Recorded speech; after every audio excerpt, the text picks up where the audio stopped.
দোস্তা ও তুমি তখন আমার এইটাও কইবা যে মাটি হইয়া ছাদের দিকে হাত বাড়াইও না, মাটি ছাদে শুইতে পারে না, মানে আমি মাটি আর ওই পোলা হইছে ছাদ, তাই তো? আরে তুই তো মাটি।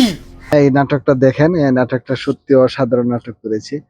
এটার মাঝে অনেক কিছু বলেছি, অনেক শিক্ষণীয় বিষয় আছে। ঠিক আছে, এই নাটকটা আমার কাছে অনেক মানে অনেক অনেক সুন্দরের একটা নাটক, আমি অনেকবার দেখেছি। ঠিক আছে, আপনারাও দেখেন, দেখলে বুঝতে পারবেন নাটকটা অনেক অনেক অসাধারণ নাটক করেছি। হ্যাঁ, এটার মধ্যে অভিনয় অসাধারণ হয়েছে। ঠিক আছে, কথাগুলি শুনলে বুঝতে পারবেন। তুই শিক্ষিত, তোর জ্ঞান আছে, বুদ্ধি আছে, তুই একটু বোঝার চেষ্টা কর, একটু বোঝার চেষ্টা কর। হইছে? কথা শেষ হইছে? এবার সর।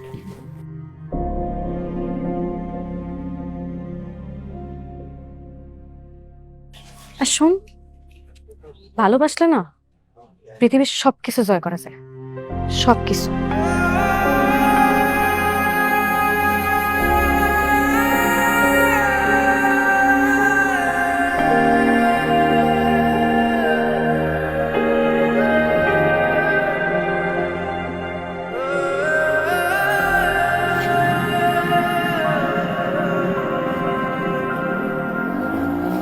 শোনো, তোর মায়েরে বলে দিবা আজ যেন ঘরের বাইরে না যায়। কে? আমার মায়া কি করছে? তোমার মায়ে কলেজে যাওয়ার নাম কইয়া কোন পোলা লাগে জানি রিক্সাতে ঘোরাঘুরি করে, গাড়িতে ঘোরাঘুরি করে। তোমার এইসব উল্টাপাল্টা কথা কেটা কইছে আব্বা? চুপ থাকো, কোনো কথা বলবো না। রাসেলি কেমন লোক মিশে কথা কইছে? তুমি পোলা লোকে গাড়িতে ঘোরাঘুরি করো না। আমি সাফ বলে দিলাম, এখন থেকে তোমার বাইরে কলেজে যাওয়া বন্ধ, শুধু বাইরে থাকবা বাস।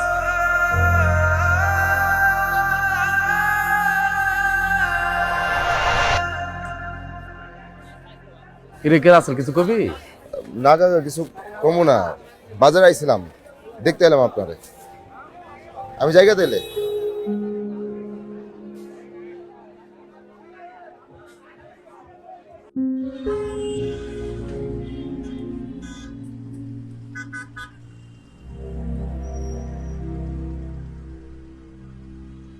বসো। তোমার এই কেয়ারিংটা আমার কি যে ভাল লাগে। কিন্তু আমারও তো এই কেয়ারিংটা দরকার আছে। মানে কি খাওয়া বলো? শোনো না, আজকে আব্বা তাড়াতাড়ি বাসায় চলে আসবে, আমরা আরেকদিন কোথাও বসবো না?